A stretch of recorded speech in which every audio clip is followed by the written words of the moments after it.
Hey everyone, it's Tom Quee here, Royal Ramble, back again, back with the first episode of a brand new recurring series on the channel entitled The Gritish Film Club, where myself and a guest review scene by scene a Gritish film we love, that being any gritty British film. You know what I mean when I say Gritish, right? I've discussed this on the show before. All British films are British, but not all British films are Gritish, if that makes sense. I mean, The Royal Family is Gritish, for example. And it was with that in mind that I picked today's film, that being Mike Leigh's incredible 1973 play for today, Hard Labour, which features as its main character in her breakthrough role the seminal Liz Smith, 25 years before she became Norma on The Royal Family. We go through the whole thing scene by scene, discussing all the actors' histories, the themes, the dialogue. You know, we do it the Royal Ramble way, essentially. And it's really a remarkable film, Hard Labour. Something that I've grown to love even more upon revisiting it for this episode. And it was super fun to go through it in such detail with my guest Jack, which we'll get to momentarily. Of course, first of all though, email me. TheRoyalRamblePod@gmail.com. Any thoughts on the show, any thoughts on my thoughts? Maybe you want to come on the show as well. As in 2 weeks, the next episode releasing on the channel will be the second episode of another new series that I'm starting on the channel. This is the more regular monthly one. This is replacing the Royal Ramble as it is. That being Blurting Mrs. Merton, where myself and a guest will be going through every episode of The Mrs. Merton Show in order. Episode 1's already out. Episode 1, I talk about Carolyn Ahern's history, the unaired Mrs. Merton pilot, the first one, and also have an interview with radio legend and early Merton collaborator, the great Martin Kellner. And there is the Patreon there, of course, too. Huge thanks to Susie and Fred, who have joined recently. Thank you so much for joining. And joining not only gets you early access to the Gritish Film Club, indeed, on there is now episode 2, featuring myself and the first American on the show, the mighty Eric Peacock of the brilliant Soundtracker podcast, and we dig deep into Shane Meadows and Paddy Considine's 2003 revenge masterpiece, Dead Man's Shoes. So there's not only that to listen to, but there is also the Grapes tapes, which I'm sure you're aware of. That's my episodic, encyclopedic, loving look back into Early Doors. So if you enjoy The Royal Family, I'm sure you love Early Doors as well. So if you want to hear my thoughts on the show, you can join over there, download wherever you listen on your podcast player. And I'm 5 episodes in at the moment, so in 2 weeks' time with the next Merton episode, will be season 1's closer, the Big Boys Beano, so you can hear my thoughts on all of season 1 of Early Doors exclusively on the Patreon. We're on TikTok, we're on Instagram, we're everywhere. The links are all down below. But anyway, let's jump into my chat with Jack, all about Mike Leigh's magnificent Hard Labour. Yes, today's release is a TV film, a play for today film that came out in 1973, and it really made Liz Smith. This is Hard Labour we're talking about, and this was her breakthrough, you know, before Nana,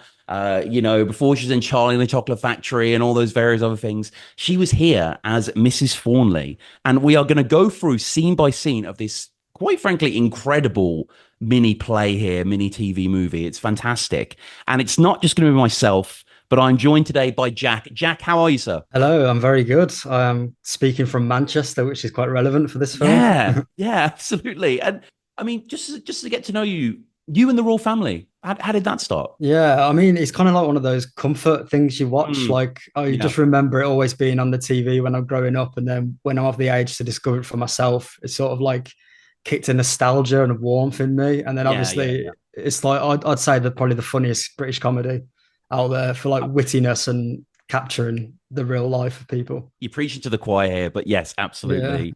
Yeah. And Gritishness, as I say, this is something that I've coined. It's a word that's going to mean many things to many people. What does it mean to you, Gritishness? I'd say, like, kind of like the play for today is they kind of like mostly focus around class structures. They focus on real occupations of like ordinary people, not like film stars. They're milkmen or cleaners, it's kind of like this film. And what I like about Play for Today is they're quite slow, and typically they don't actually have a plot that has a culmination at the end, where it's normally just a snapshot of someone's life, and it ends with like the message that basically tomorrow's going to be the same. Yeah, that's so true. And you know, we're tackling Mike Leigh today. Obviously, I mean, a British titan, a film titan in general, really, a complete legend. Like, what about yourself and Mike Leigh, and what is it that you like about his methods? Yeah, so I was aware of Mike Leigh from Abigail's Party because I read an interesting thing years ago about how that got like record viewings at the time when it was on TV because Mm. there was like a storm where people were all stuck in the house, and Oh, I okay. think it got 17 million on the night, which is like for a BBC play for today was Yeah. unheard of. So I already had sort of that knowledge in my brain, but then when I started looking into writing and acting, I really liked his approach in terms of like he wouldn't tell the actors what characters they were playing. He would No. work it out with them, and he would Yeah. draw inspiration on real people they know in their life. And he wouldn't even tell them who else is in the film or what characters Mm. they'll be playing. So then Mm. when he puts them together to not audition, to rehearse, it was sort of natural where you get these two characters who sort of like meeting for the first time, but they know who they're playing and what they're about, Yeah. and they're just coming together. And then from that rehearsal and the improvisation, he then writes the scripts, which is such Mhm. an odd way of going about it, but it works. It's unbelievable, really. It's so unique. And Liz Smith speaks about this in her amazing book. I'm just going to show the book on the screen now. This is Our Betty, Scenes from My Life by Liz Smith. And it's actually got lots of her drawings in it as well, lots of her quite idiosyncratic drawings throughout. Yeah, And she wrote a book of short stories as well that I haven't read that was published. So I need to check that out. But yeah, she writes about hard labor. Hard labor comes in about like 90 pages into the book. Like she spends so much of her stuff about her childhood and being in the war, and like, it's fun. And she was like visited by a ghost, and she talks about that in the book and stuff like that. Like, really, really interesting. But yeah, so she talks about how she was working at toy shops at the time, I believe, and she was auditioning and getting no and no and no. And then someone rang the toy shop, and it was basically there was a young, it wasn't Mike Leigh, but it was someone saying there's this young director, he's doing this fully improvised film, which is Bleak Moments, which we'll touch upon shortly. And does she want to audition? And she went to this place, and they auditioned for 4 hours in character. And it was basically her and various other people. They were told that you're waiting to move to like a hospital outpatients ward or something. And she's like, in the book, she's like, if you wanted to sleep, you could sleep. If you wanted to close your eyes, you could close. You could do whatever you wanted. And Mike Leigh chose her for this film, and she's in this film, and she talks about, it was a woman who didn't want to leave bed, who was quite an aggy woman. She actually has quite a beautiful bit in the book. She talks about this woman saying, quote, "She was like a butterfly alighting on various radio stations, stopping and starting, doing and undoing the knitting." So yeah, she's in this film, Bleak Moments, and that leads to Hard Labor, which is like a starring role for her. But do you yeah. have much familiarity with Bleak Moments? I haven't actually watched it myself. I'm aware of it, but Yeah, so I came across Bleak Moments when I was researching Mike Leigh. I've definitely heard the name of it before, but I was listening to a mm, podcast and he reflects on it very fondly in terms of how he even developed his communication with his actors and his writing yeah, process. And he was saying in this podcast that he came up with the idea when he was acting at RADA, and he hated how robotic it was, where you'd be reciting Shakespeare word for word and there'd be no improvisation allowed. mm, And then there was a beautiful quote in what he was saying, that he said that from that time he knew he didn't want to see the world in a cinematic way. He wanted to see cinema in a real world way. And I think that really I like that. reflects in the sort of films he goes on to make, especially Hard Labor. Yeah, that's fascinating. It's a full film, Bleak Moments. It's like 1 hour 50. It's not a TV drama, Yeah. as it were. It's on the Internet Archive. It is available on there. I clicked through it today a little bit. I didn't realize that it's actually the lead character is taking care of her sister who has like complex care needs. Yeah. But yeah, so that was Bleak Moments. That was the initial entree on the scene for Mike Leigh and for Liz Smith, at least in terms of TV.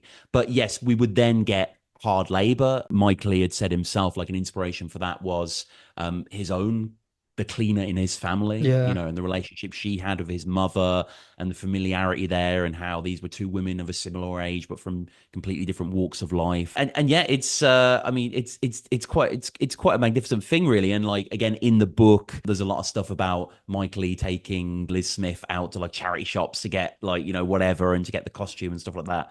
But just before we get into the film, I mean, to put it quite simply, Jack, really, and you were saying before, it's very true.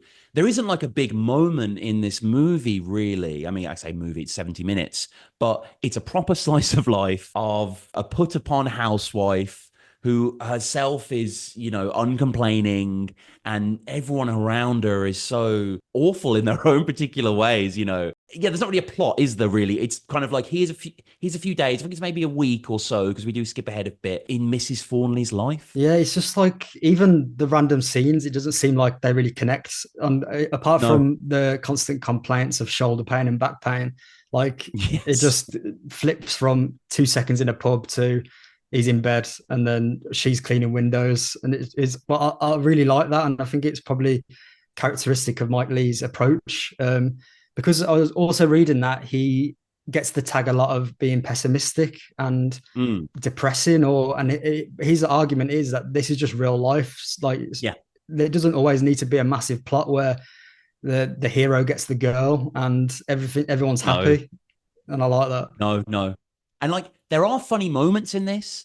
Some of them are bleakly funny. They're bleak funny moments. Some of them are just quite funny. And there's a little bit of like uplifting happiness sprinkled very sparsely throughout. Yeah, But let's get into it. So we begin with the play for today graphic coming on, that real satisfying 70s crunch. And we start by we see a sign and it says toys, which inspires a lot of happiness and a lot of kind of familial congeniality there.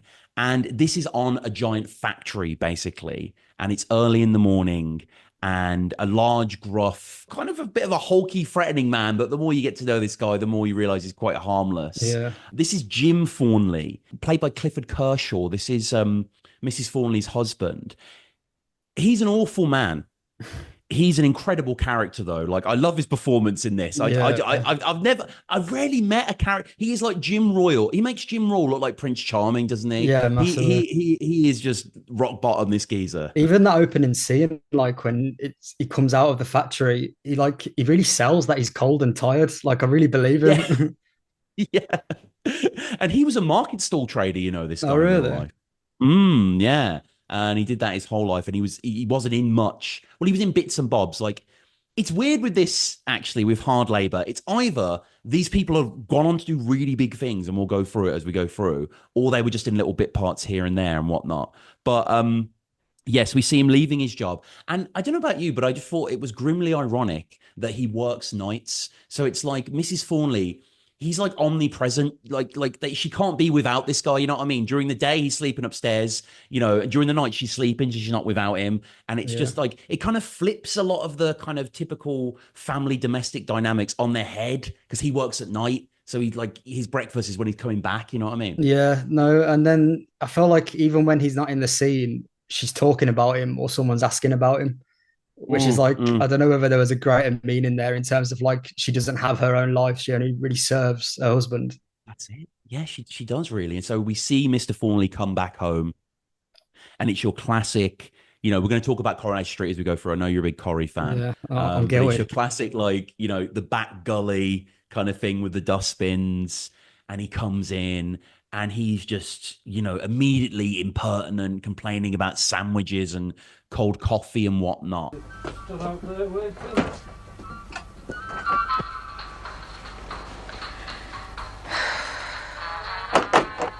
Fleming cold coffee all night. I had the sandwiches were.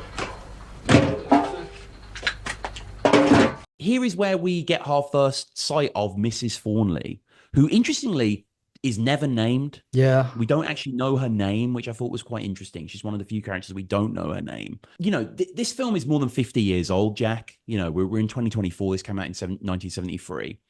And I mean this with the greatest respect, because I love Liz Smith. I worship her. I think she's a goddess. But it's weird. She has kind of always looked old, hasn't she? Like, even like she's not Nana. She doesn't look anything like Nana, but she still looks like a nan. And this is way before Royal Family. I was actually thinking that because I was trying to work out like what age she is in the film, knowing what age she goes on to Yeah. be, if you know what I mean. Yeah, I know. I don't know. Yeah, in my head, because she's had two kids, right?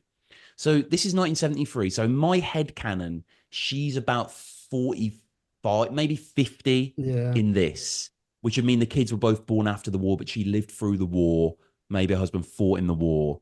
But so yeah, he comes home. Her husband's awful to him. And when we also meet another character. So this is their daughter, their unmarried daughter who lives at home, Anne. played by Polly Hemingway, who I didn't realize is still quite a big deal. She's quite a big actress. Yeah, no, definitely. When I looked into her, I realized how like relevant she was. And Yeah. I kind of love that opening scene of just her smoking cigarettes on the bed. Yeah. Yeah, exactly. And it's like, it's annoying as well for her to live in the house because she can't lie in. It's like every morning of a weekday, her dad's going to clump in at 7 a.m. or whenever he comes back from his Yeah. midnight shift. And then eventually she does come downstairs and we sit at the dinner table, the breakfast table, whatever. And there is no love lost. Yeah. Like in fact, there is no warmth between them at all. Pretty much all the family, but like she hates her dad. Yeah. She says later he makes me sick. I Like, thought that like they kind of argue like siblings rather than a father and yeah. daughter respectful relationship. What's the floor for? It's easier on the chair.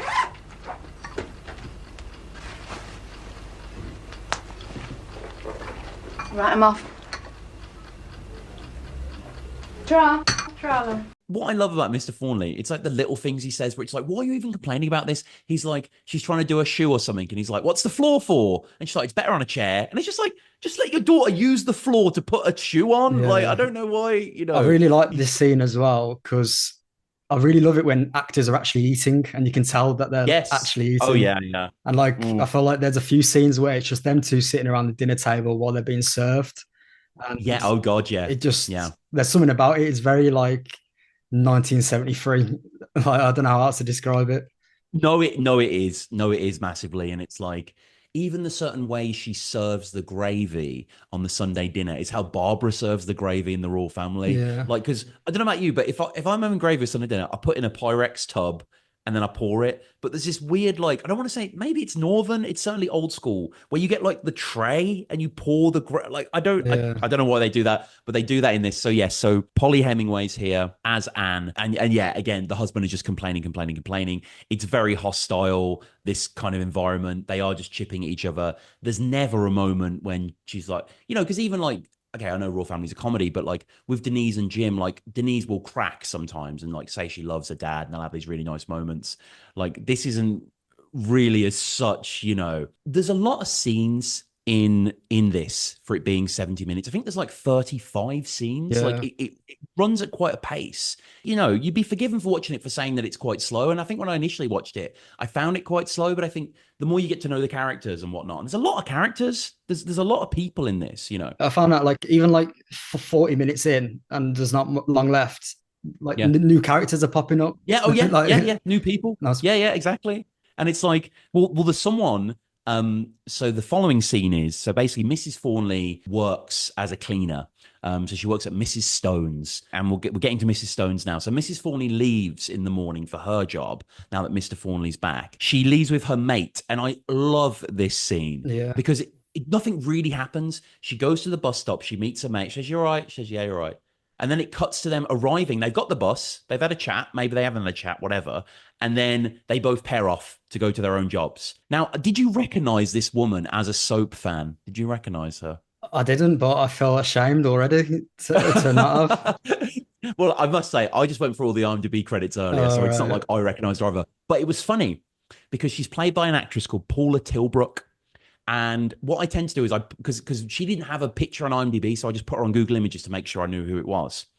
And I saw this old lady smiling, looking back at me. And I was like, I know who this is, but I don't know who this is. She played Betty Eagleton on Emmerdale for like 20 years. Oh, like thinking about what that woman looked like now, it doesn't even look the same in my head. No, it doesn't. You can kind of see it in her face, but she's very young in hard labor. As a kid, I used to watch Emmerdale with my family, so I would watch Emmerdale, you know, late 90s, early 2000s. And I definitely remember Betty. She always used to make weird sounds. She always go like, oh, you know, she's one of those sort of ones. Yeah, she was kind of like one of the iconic characters. Yeah, she was like with Eric Pollard and those sort of like, you know, old titans. But yeah, what do you think about this? Her and her mate. I loved it, to be fair, because there's a very unspoken exasperation between them. You can tell that the two of them are probably know about each other's husbands, and they're meeting on the corner and they're waiting for the bus, and I think there's a few animals in this scene that are just sort of roaming about. Yeah, there's just dogs in the Salford streets, and Yeah, yeah, I love it. Yeah, yeah, it's very like yeah, Lowry-esque, you very. know, in its kind of vision. So yes, so Mrs. Thornley then arrives to Mrs. Stone's home, and this was just 2 doors away from Mike Leigh's birth home. Interestingly, the house this was shot in, and you know the again, I'm quoting from someone here from some review, but it was talking about the class system in this TV movie being isolely delineated. You know what I mean? Like you have sort of your Thornleys, and then you have Veronica and Edward that we'll get to, which is Mrs. Thornley's son and her daughter-in-law. And then you have Mrs. Stone's place. Well, Sid's also there, who'll come in a second. And how would you describe this home? Like it's a very posh home. It's a very 70s home. It's some of it's very dated. There's a table in the kitchen which took my breath away because it's like a laminate print of flowers. It's like something you would never see in Yeah. a like in any home. But then like you know, there's a lot of rooms, like it's airy. There's a lot of stuff for her to clean. Like, you know, it's quite a well-to-do home. Yeah, I mean, from the shots of the outside of the house, I thought it kind of looks like a typical house nowadays that you'd Yeah. find, but I guess back then it's probably more modern. But then yeah, the inside is very dated, and it made me think about how many ornaments and just random items and So photo much. frames that people used to have that now everything's quite minimalist and grey. Yes, it is. It is. And yes, so Mrs. Thornley, it's not clear how often she comes to Mrs. Stone's. I'm guessing fairly often, maybe not every day, but she's there pretty regularly, you Yeah. know. How's your husband, Mrs. Thornley? Oh, he's not so bad, Mrs. Stone, thank you. He's got a bit of rheumatism, you know, in his shoulder. It bothers him a bit. Well, we all get that. Got it myself in my back. The exchanges that they have are brilliant because a lot of characters in hard labor are quite unpredictable. They can be quite kind and quite caring, and then they can just turn and be quite nasty. So it's like, you know, it's almost cold warfare at the start where she's sort of saying to Mrs. Thornley, I can't get my husband interested in even going on holiday, which is like an odd brag. It's like, you know, and Yeah. Mrs. Thornley thinks, oh, it's because he wants to stay home. And like, she's like, no, no, no, it's not that. And then they have another little moment. She's like, oh, my sister-in-law's not what I'm going to call her. And then when Mrs. Thornley's cleaning a menorah, she says, watch that. She gets really sharp with her. Yeah. Like, you know, which I thought was really interesting. Like the characters are just kind of, you can never feel at ease with these people. You never know if they're going to be nasty. No, definitely. And I think in that 2 minute span of just the dynamic of the one sitting on the sofa reading or eating, I think she's eating chocolates and Yes. one cleaning, like there's so many good lines in that. Like, as you say, oh, it must not like being at home. And then she replies saying, no, it isn't that. And then a Yeah. pause and she says, I need a change while her cleaner is polishing something. Like she needs a I change. know. Yeah, exactly. Who needs the change here? Yeah, precisely. And like the yeah, and even when we first see her, and she comes into Mrs. Stone's bedroom and like she takes the tray, you know, and like the thought of I mean, you know, I mean, even for any like modern people, it's like, yeah, you don't really have breakfast in bed with a tray, you know, it's very refined kind of Yeah, thing. there's a good shot as well of Mrs. Stone getting out of bed and complaining about her feet being sore. Like she sort of Yes. winces, and I'm like, and then it cuts to Mrs. Thornley actually doing Yeah, manual yeah, labor. yeah. I thought about that as well, and I thought because later on she says Mrs. Thornley, Liz Smith says to her husband, like, "Oh, you have to roll your toes up or something if you get you thing in your feet." And I almost think like maybe that's something Mrs. Stone might have said to her because she suffers from her. You know, I Yeah, don't know. There's quite a lot of nice layers there, but yeah, they have this you know, it's just a normal day. And you mentioned hard labor there as well. Just the title. I think it's such a brilliant title because it refers to so much, doesn't it? Really, it refers to like the physical, actual hard labor of like working, but also just the gristle of living, like, you know, and just the horrendous nature of life, really. And also a theme of the a whole TV film as well is childbirth, right? yeah, Like hard labor. Like, you know, there's just it's very, very clever. But then what happens in the house, which is quite interesting, is that something that I feel like, you know, working class people for the most part would never experience in their own lives, where someone comes home from work, you know, because they've forgotten something. And also to grab a pattern book as well. It's like such a like weird object, like of a designer, you know what I mean? It's like yeah, Mr. Thornley he's a night watchman. Like whether he works or not, he goes there to do his thing and then he comes back. Whereas, Mr. Stone, who by the way does not acknowledge Mrs. Thornley at all, doesn't even say hello to her, like, which I is weird. thought that, and I love this scene because Mrs. Stone is sort of defending Mrs. Thornley's right to clean, but only Yeah. to get at her husband. So she says, Yes. "Can't you see she's cleaning?" But it's literally only as a device to like complain at her husband about something. Sid, what have you come home for? I've forgotten something. What have you forgotten? A pattern book. But you never come home in the middle of the day. Don't come home for once. Can't you see Mrs. Thornley's doing the stairs? I'm not stopping her working. And there's one more bit that I want to mention before Sid comes back. Money is a common thing in hard labor as well. And one of the things they ruminate on here is that Mrs. Thornley doesn't have a bank account. Yeah. And she says, "Oh, I can't imagine how you manage." And like, there's something about Mrs. Thornley where she's quiet, but it's not like she's whispering. It's just like the volume of her voice is very low. So Mrs. Stone says, "How do you even do that?" And she's like, "I do." She says, like, "I do," at a really low frequency, doesn't she? She doesn't whisper it. It's like whenever she talks, when she never raises a voice at all, even in the confession booth at the end. Yeah. She's just always like just low, I've made notes on that every time it happens, to be fair, especially that I do after the bank account comment, because it's sort of like she's speaking as she's letting out a sigh almost. It's just very delicate. Yeah, God, yeah, I like that. Yeah, she is. So yes, so Mrs. Stone comes back. They argue. They're arguing over the din of the Hoover. And it's nice as well because he's sort of stomping around and you get a feel for the house. And it is a really nice house. Yeah. And like he leaves the toilet door open and then comes back and whatnot. And like she sort of, it's weird. It's almost like because Mrs. Thornley's there, because Liz Smith, I keep calling her Liz Smith, because Nana's there, because Mrs. Thornley's there. It's almost like Mrs. Stone has to be more of like a wife almost. She's like, "Oh, I'll make you something," you know what I mean? I'll make you food. I feel like if the cleaner wasn't there, she'd probably be a bit more of a, arse to him maybe. Yeah, I thought that. Like, I couldn't understand whether it was the dynamic of wanting to show Mrs. Thornley that she is a good wife, or to sort of like she's got a bit of competition for the husband looking at her being like, "Oh, you're not doing anything while this woman's doing something." So I don't know what the dynamic was there. Yeah, exactly. It's like, well, what? Because clearly, I imagine she's a housewife, as it were, Mrs. Stone. We're not really sure, but so yeah. And then we move on, and then the episode is full of just so many like just great, just 5-second shots just to move stuff on. Where it's like, it's the end of her shift, as it were, Mrs. Thornley, and we just see her walking off. Autumn leaves. Yeah. 2 seconds, she's walking off in the distance. And then we get another really brief scene, a scene that I really like, actually. And I think as you get to know the characters a bit more and you sort of recognize them a bit more. So we're in the pub. We're in the local pub here. And it's Mr. Thornley, Jim Thornley. And it's like, it's not a genial pub. It's not the Grapes from Early Doors. It's not Cheers. It's actually very quiet and awkward. And there's barely anyone there. There is the next door neighbor that we'll meet, she's barmaid. And then I think there's the landlord sort of sitting. There's a guy like sitting behind the bar. So I guess it's a landlord. And, basically all that happens in this scene, it's like a 10-second scene, is that, he's had a pint or two, he's had an ale or two, Mr. Thornley. He burps.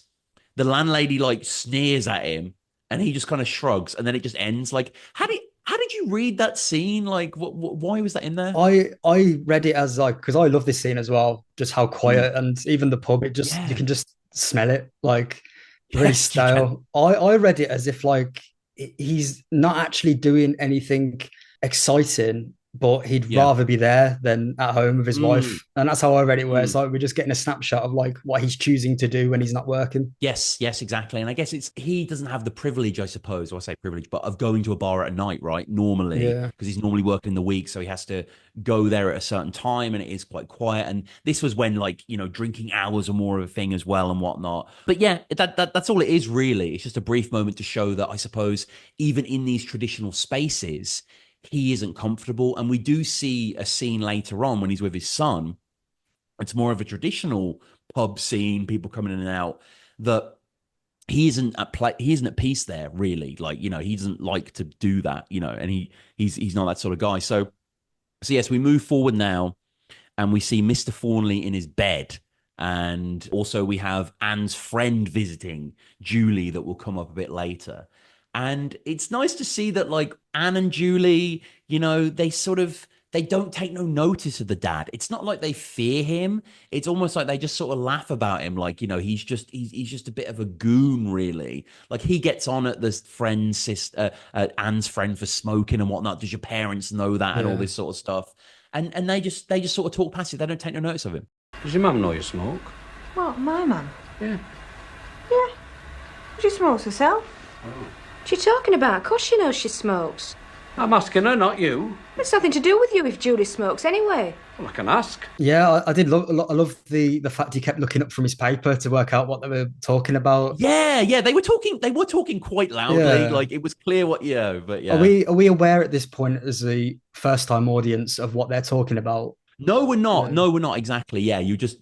So basically, they're talking about amount of money that they might need. I mean, you can sort of deduce what it might be, but yes, no, you don't know at this point. No. Yeah, and then I just love the fact that, like, even obviously Mrs. Thornley is the anonymous one, but the two girls view him as anonymous as well because they're just talking about it, and he's just like a meter away. Yeah, he's just there, and it's like back in the day, if you wanted to go around to someone's house, you'd have to just chill in the lounge or whatever, you know what I mean? And that's where everyone would be. But he's ever meddling is Mr. Thornley, and he's getting annoyed. He seems to kind of work out what they're talking about. I think is what are you talking about? I think he sort of clocks a little. I mean, it doesn't take a genius to clock what they might be talking about. But this is a wild scene here as well, where he gets so annoyed that he's not getting any shrift from anyone. I think he says all women are the same as well. Yeah, and then he gets up and he moves to the kitchen, the small sort of lean-to kitchen, and to be honest, he manhandles his wife. He grabs his wife, throws her out the way. I think there's like a cheese toasty on the kitchen. I say throws, sorry, but he just grabs her by the shoulders and moves her physically, shifts her. And then like he opens the oven and says like, get to it and stuff. It's like, it's a bleak moment for want of a better word. Yeah, definitely. Like, as you say, like the actual physicality of it as well. And then it's the order of now get on with it. Like, that, like as if like, she's in the way and she should be working around him to do what she needs to do for him. No, completely. And it's like, this is when we mentioned this before, but this is when Anne says he makes me sick. And that's basically how the scene ends really darkly. I love how the scene ends with Mrs. Thornley just sort of staring off into the distance, basically, like not, she doesn't know what to do. Like she doesn't know how to reckon with this. It happens a lot where she's just staring. Even if someone's talking to her, she's sort of like glumly staring, and you can tell that like it's almost like it's really obvious that she's depressed, but no one actually looks at her in the face, so they don't even know that she's depressed because they don't even take time to look up. Well, indeed. And then the final scene, spoilers, but in the confession booth where she opens her heart up, you're right, you can't see it, right? She's behind the grill, like, so yeah, no. And there's another line as well that like kind of made me chuckle in a dark way in this bit where he's going on at the girls for smoking. We find out that he does smoke as well. So he's like a complete hypocrite. But he says he only smokes in the pub. But it's like, okay, well, that still smokes, whatever. And she talks about how much he drinks. And he says like it flushes my kidneys out. It's just like, just admit you like to drink. Yeah. It's just like, he's so full of, like no one can be honest in this thing. You know what I mean? Yeah, massively. And I think there's, it's probably the next scene when the neighbor comes in and they have a bit of back and forth. And there's constant comments about smoking and drinking. And it's like everyone's defensive. Yes. Yeah. Oh no, I love that. Yeah, well, no, sorry. I think we've skipped over that scene actually. But yeah, no, you're right. Oh, Sleeping Beauty. Listen, I've got to sleep, haven't I? I'm on nights and I work damned hard. Oh, my throat's killing me. It ought to kill you too with all them flaming cigarettes you smoke. You ought to have a chimney on your head. Listen, I don't tell you how many pints to sup, do I? So don't tell me how many cigarettes to smoke. I'll smoke as many fags as I want to. Do you hear that? Oh, dry. Listen, Oh, I belt them. Is that kettle on? Yes, and I put it on. So yeah, her neighbor is the barmaid. And, I love that she doesn't take any shit. It's like, basically, we see in Mrs. Thornley a response to how tough the world is, and she gets on with it, but she has been ground down by most of it, hasn't she? And she's like super quiet, and she doesn't really have a personality. Whereas her neighbor, who does stick up for her, that I appreciate, I think she sees that, she's such a trod upon specimen, as it were. But she gives the husband as good as he gets, really. Yeah. She knows who he is. She sees him in the bar. She gets up at him. She says she's going to smoke whatever she wants. And it's just some of the phrasing as well, Jack. Like, one of the things he says to her, he doesn't say shut up. He says belt up. And I'm like, I've never heard someone say belt up before, but I love it. Yeah, it's really aggressive. Like, it's just, I don't know, you can sort of infer loads of things into it. But I think this scene is actually probably my favorite of the film. There's just so much, all the dialogue is good. Like, with all those cigarettes you smoke, you ought to have a chimney on your head. Like, it's Yeah, that yeah, line. yeah. And then she's like, I don't tell you how many pints to sup. So don't tell me how many Sup. Yeah, cigarettes to yeah. smoke. No, I love that. I love that. And it's like the transition's really good as well because basically whatever this is in the morning or whatnot, the friends come around and you can see that Mrs. Forney's hair's a bit crowy. It's a bit like, uneven. And then when it cuts ahead and you have a friend over and you have the whole smoking debate, like we just said, her hair's like nice, Yeah. so it's just kind of these little things that they do that are just really clever because ultimately most of the action is taking place in the same environments or just rooms. It's just, so right, they can't cut outside and be like the sun or whatever. It just it just moves forward. So yes, so we have the neighbor and then we have the daughter. And then the next scene, quite a brief scene, is Mrs. Fawnley at Mrs. Stone's getting paid. And the money is handed over like filthy lucre. It's really sort of counted over. And it's quite dark, isn't it, really? Because she basically gets the money she's owed and then she needs to go to the laundrette and she confirms that it costs, I can't remember how much it is, but basically it's an X amount of money for the dryer as well. And then she gives Mrs. Fawnley a bonus, but the amount she gives her is the amount that costs for the dryer. Yeah. Like, you know what I mean? It's like she basically gives her the amount of money she would give an automatic machine. Yeah, and it's like, she's like, I think she gives her the 5 pence. I think it's 5 pence. And yeah, she's like, Mrs. Stone expects her to be grateful. And what's dark is the fact that she is actually grateful. I think like Mrs. Vaughan is actually is grateful that she's getting something that she hasn't asked for. 4 and 50. That's 450. Check it, will you? Oh, that's right, thank you. You won't forget to take the laundry, will you? Oh, that'll be another 15 pence for the machine. Oh, so that's 10 and 5. Did you want it in the dryer? Oh, yes, we better have it in the dryer. So that's another 5 for the dryer. And here's 5 for yourself. Oh, thank you, Mrs. Stone. Well, I'll be off now. Don't forget to lock up, will you? No. And I'll see you on Monday. Righto, Mrs. Stone. Her not having a bank account basically means that she doesn't have any control over money. Like, we don't see any of this. So, like, my headcanon is that she gives the money to Mr. Fawnley and he probably, like, it's his. Like, maybe she has, like, a shoebox under the bed. I don't know. But I think what it's suggesting there is that she has no, like, financial independence, essentially. And it's just kind of pocket change or whatever. And she's never going to go to the pub. She's never, she's a giver, like, as we see. So I don't think she's going to indulge anything. So there's a lot of scenes in this hard labor where we just get a character for a scene, basically, and then they don't come back. And I love this guy that we meet in the next scene. We meet what's called the tally man. Now, this is not an occupation I'd heard of. But had you heard the tally man? Have you heard this mentioned before? I haven't heard the tally man, but I know a lot of people like this who would come around the pubs with stuff like carry bags full of meat and yeah, exactly. Exactly. They probably always existed. Oh no, of course they have. But I feel like in terms of this, so basically this is a guy, he's like a door-to-door guy, and you get stuff. I mean, in Ireland they say on tick, right? Yeah. But you get stuff that you're paying back, week by week, whatever. So this is played by Lewis Rains, is the guy playing this. Not really any other roles. This guy, he looks like he acted for a lot of the 70s and 80s in bit parts, but he is tremendous in this. So basically, the scene starts from a milk van driving by, which I think is really, really nice. And we actually see the landlady, I call her the landlady, more the barmaid, but the next door neighbor, who was giving Mr. Fawnley what before. And it's interesting, isn't it? Because it's like, careful what you wish for, because when she's going against Mr. Fawnley, you're like, yeah, go on, like, give him what's worth. But here, I mean, she talks about not having someone, coloured drive the van and whatnot. Yeah. And she's very, like, peculiar about, like, make sure you get my pillows before you get my whatever, you know what I mean? And she's really annoying in this kind of role. And it's like, you really feel for this guy because everyone seems to be like this. Everyone seems to be miserable and everyone seems to be just trying to get a little bit of what they want over what other, you know what I mean? It's kind of like, and he's got to be the victim of that. Okay, I'll have to drive around with it. What driver? One of our drivers. Well, who is he? How do I know? We've got about 100 drivers down there. Yes, but is he white? Like driven snow. All right? Yeah, but now, just a second. I mean, you know, I want to know when he's coming around here. I just don't want him walking in my house. Not anybody walks in my house. He's not coming in. He's got no reason of coming. What about me cushions? Yeah, it's like everyone has a different reaction to the situation of like being depressed, basically. And I love the archetype of these kind of like strong northern female characters. Yes. So in this scene, as you say, like when the victim isn't someone that you want to be victimized, like Mr. Thornley, you sort of really like you can sort of see it in A Cold Light of Day, where you're like, oh, she's actually like quite a horrible woman to some degree. Yeah.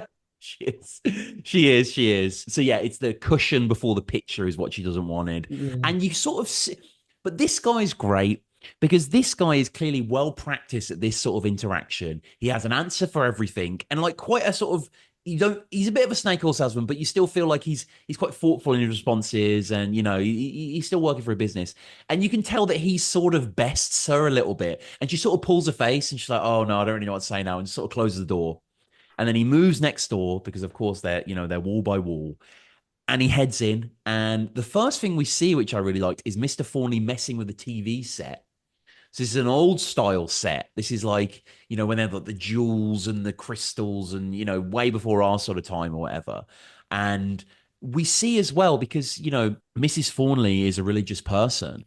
And did you notice there was a picture of the Pope on the wall? I didn't. Yeah, it's just there. Like when they're sitting down, it's on the wall. Quite a big picture as well. Yeah. But yeah. So is that typical that people would have a picture of the Pope? I guess like as a figure, like the Pope was a much more important thing historically. But I don't think you get that nowadays, would you? That people have pictures of the Pope on the wall. No, God, no. And I don't know really. And you see later on when Mrs. Thornley and Anne are speaking about childbirth, you see like they've got like a Jesus piece on the wall and stuff like that. So I feel like she's just a particularly religious person in that sort of world. And but yes, so this guy's coming around the tally man, and we have another fantastic scene, one of my favorite scenes here in the whole film, where essentially the night watchman, needs a nice pair of boots, but the boots are grinding into him. He has so many problems with the boots, the back stitching and the tongue, and this tally man has answers for everything. And they really have this kind of back and forth. You know these boots that I've had off you? Yeah. You see this one? All along there, it's crippling me. It's like a vice. Just like a vice, all down one side. Tight. Tight. Damn tight. That's how I feel. Yes, they are a bit tight.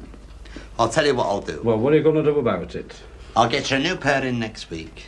Half a size bigger, all right? And a broader fitting. What about the leather? The leather's it's as hard as hell. They always are when they're new. They always are. You got to break them in. But with a half a size bigger, you'll have no problem. You won't even know they're on your feet. But it's interesting that the husband, Jim, is quick to clarify that he does like the boot. You know what I mean? He's like, he says all this bullshit about it. I like the boot, though. I like the boot. You know what I mean? It's kind of like, it's like a little bit of happiness that he's got in that world. But this guy confirms that, we'll sort you out. We'll tailor. Are they going to answer his queries? Probably not. They'll probably just get him something different, whatnot. But yeah, he just kind of wraps it up quite quickly. He says he's going to see himself out. He says he sees him in 2 weeks, which kind of plots the story ahead of us, which I really like. Yeah. It's like he's going to come back and something else is going to happen, but we're not here to see it. But yeah, this tallyman scene. What do you make of his interaction with Jim? I love that, as you say, like he had an answer for everything, and I love that when he first came into the room, he was asking Mr. Thornley quite a lot of questions, and he was not actually getting any response. And you can sort of imagine that, like, Mr. Thornley knows his character, where he's like, he's asking questions, but he doesn't care about the answer. He's just trying to sell you something. And then I love that, like, throughout this entire process, as you were saying earlier about Mrs. Thornley might not have her own money, therefore she might not be able to get things for herself. I love that she's sort of watching over the entire conversation of her husband complaining about a new pair of shoes that they've just paid for. And this is the money that she's earning that's probably going on the shoes. I mean, he earns as well. We see him get his pay packet. But so now we get to the next scene, which is a great scene, really uplifting scene, really positive scene. And essentially it's Mrs. Thornley going to the laundrette. And when she's at the laundrette, there's an old man sitting in the laundrette as well with a pipe some sort of old timer totem, for a different age. But this is 1970s Britain. This isn't the 50s per se. This isn't the ancient times. So we see in this laundrette a Sikh woman who cannot speak English and who is struggling, who doesn't understand what coin to use, how to use a machine, can't read English, etc. And it's just a really kind of special moment Yeah. where we see Mrs. Thornley connecting with this person on some sort of level, helping her. She knows the ways of these machines. She's patient with her. She my Lord is my shepherd. Like, she is there to help a stranger. And it's lovely that she's there to do that.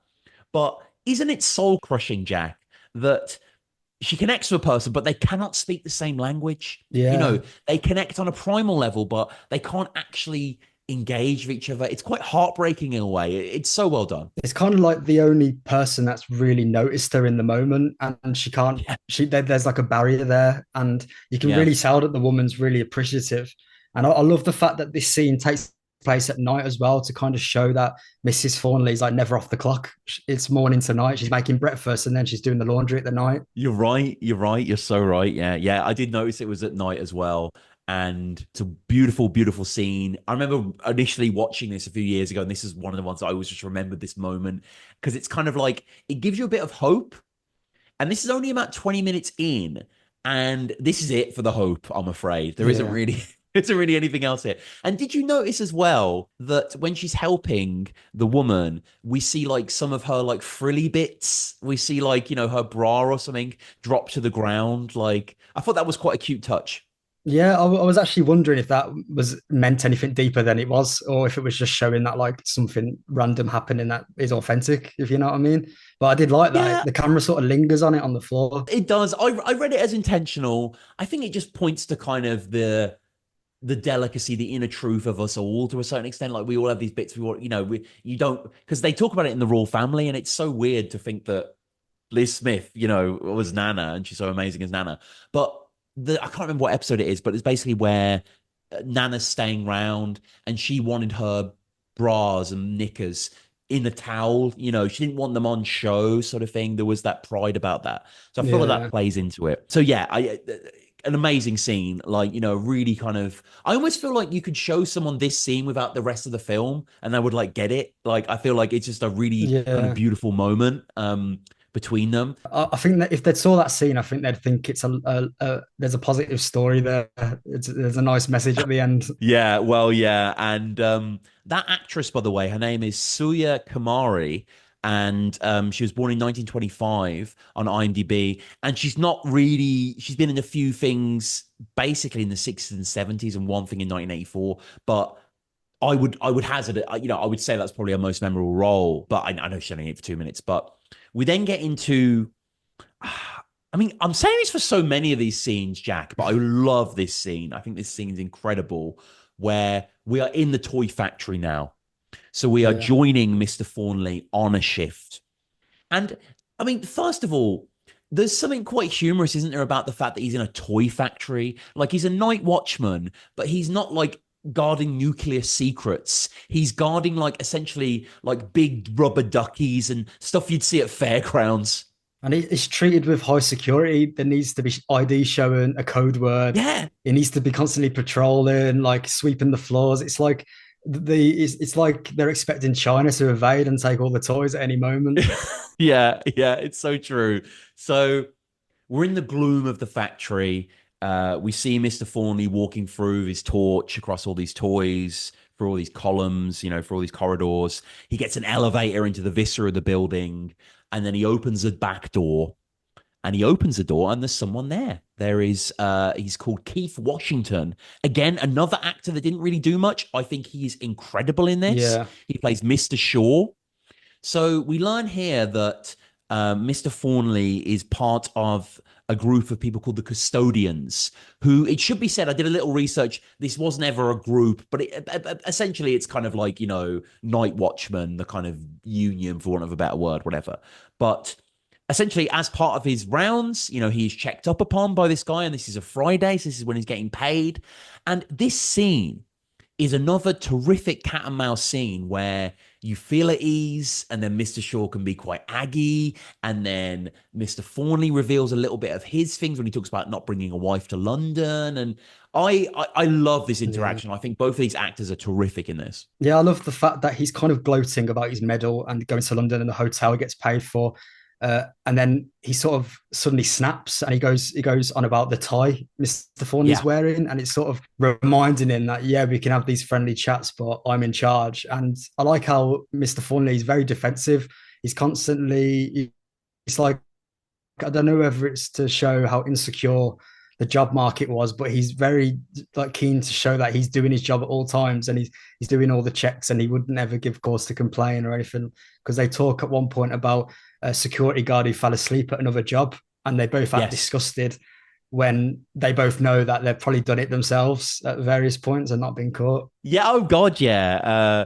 Yeah. That's so funny as well, because he says Ecclesley got done for this, and then Mr. Thornley says Bill Ecclesley, so clearly he knows who he is through the grapevine. And obviously, yes, Mr. Thornley must have slept on the job, like inevitably.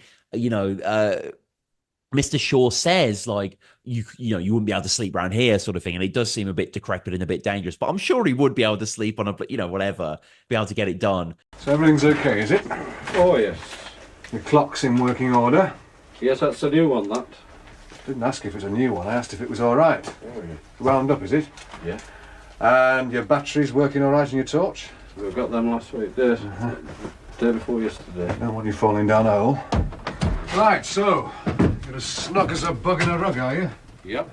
Again, we only see this character once, and you learn essentially that all the characters in Hard Labour are henpecked. They have people above them that are exerting their power on them. Even Mrs. Stone, we will see later when that woman's badgering her to take stuff out of her house. But obviously with Mrs. Thornley, she's put upon by everyone. But yes, even her awful husband, he is subject to another Job's body nightmare, awful man, And it's just beautifully drawn, really. And even Nassim, who we're going to get onto shortly, I almost read his uncle is maybe that, but we don't really spend much time with them. So that's kind of me just making up a headcanon there, but yeah. Yeah, it's like a chain of henpecking where Mrs. Thornley is the very bottom. She doesn't ever have a go at anyone because she can't. You're right. Yeah, she can't. I mean, she gets a chance to talk to the priest at the end, but yeah, even then. So yes, and it's basically, so it gets stressed upon Mr. Thornley at the end of this exchange that, the uniform isn't quite right that he's wearing, the suit doesn't fit, and it's a blue shirt and a black tie, and he sort of tries to fight back a bit here, but and we should say as well that when the tallyman comes round and says that he's going to replace the shoes, that Mr. Thornley wears them anyway, and he's no doubt wearing them right now as we're seeing him being lambasted for having the wrong uniform. So it's wonderfully done. We move now to the next scene, and we're at the market, and Anne spots an important character. This is Nassim. And I couldn't believe this, Jack, that this is one of the first screen roles of Ben Kingsley. Oh, really? I didn't piece that together. Yeah, that is Ben Kingsley right there in one of his earliest roles as Nassim, who, again, it's not quite clear, but Anne sees him at the market. They were clearly friendly or have known each other, and he says that he's got a taxi rank now, and she's like, oh, you said you were going to do that. So, they've known each other from that place. And he says he's working at the club business now as well. And he points out his uncle. She says, is that your uncle? And he just says, yeah. And I thought it was very telling that she says, that's my mom over there. And he doesn't say anything. Like, the camera shows you her looking lost at some market, but he doesn't even recognize the person there. Yeah, I did also note that in terms of, like, she goes, there's my mom over there. And then nothing. It just he doesn't say anything. He doesn't even be like, "Oh, okay, okay, hi," Yeah. What are you doing? Well, I've got a taxi car now. You said you wanted to run a run, didn't you? Yeah. I've got also a part-time business in clubs here.